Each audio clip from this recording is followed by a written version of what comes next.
Birpara BJP কার্যালয়ে সাংবাদিক সম্মেলন করে নির্বাচনী ইস্তেহার প্রকাশ করল বিজেপি। এদিন বিজেপি বীরপাড়া কার্যালয়ে উপস্থিত ছিলেন বিজেপির আলিপুরদুয়ার সাংসদ মনোজ টিগ্গা, দার্জিলিং সাংসদ রাজু বিস্তা সহ একাধিক নেতৃত্বরা।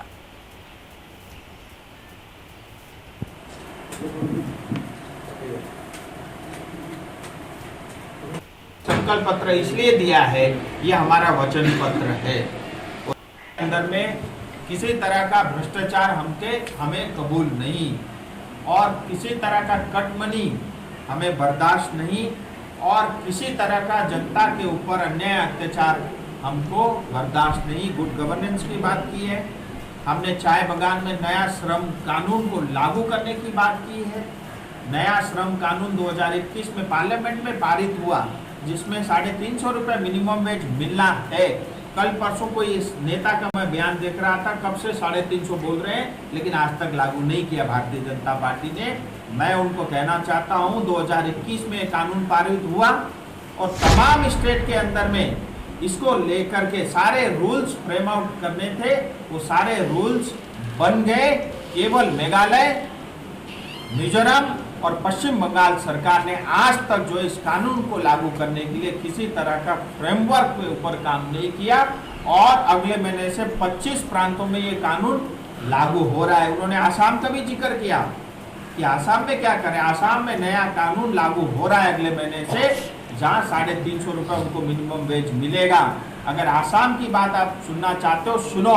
आसाम में कोई बगान बंद नहीं है, आसाम के कोई बगान घाटे में नहीं है। आसाम के बगान में काम करने वाले श्रमिक के बच्चों को स्कूल और कॉलेज के अंदर में 10% जो है उनको रिजर्वेशन मिलता है। वहाँ पे सड़क सरकार बनाती है, पानी की व्यवस्था सरकार करती है, वहाँ पे अस्पताल की व्यवस्था सरकार करती है, स्कूल गार्डन में बनाने का काम भी सरकार करती है। और नया कानून लागू होते ही 350 रुपये उनको भी मिलेगा। ये आसाम के बारे में थी। और जब बोनस देने का काम समय आया, जहां 20% बोनस जो बगान नहीं दे पा रहे थे, वहां आसाम के सरकार ने पैसा दिया। इतना ध्यान जो है आसाम की जनता के लिए, श्रमिक के लिए आसाम की भारतीय जनता पार्टी की सरकार करती। इसके बारे में मैं कभी 1 घंटा और डिटेल में डिबेट करूंगा क्या क्या काम किया है आसाम के मुख्यमंत्री ने। सो नया श्रम कानून को हम लागू करेंगे, 350 रुपये हाजिरा रोजाना मिलेगा। कोरोटा सिस्टम को लागू करेंगे, जो ज्यादा पत्ती टिकते उनको ज्यादा जो है पैसा मिलने का प्रावधान भी हम करेंगे। पीएफ में जिन्होंने पीएफ का पैसा जमा नहीं किया उसको जेल भेजने का काम हम करेंगे। ये भी मैं स्पष्ट बता देना चाहता हूँ। बोनस के लिए हम कोई डिबेट और डिस्कशन नहीं होगा। 20% बोनस बगैर बातचीत के मिलना चाहिए और इसका प्रावधान उस कानून में है।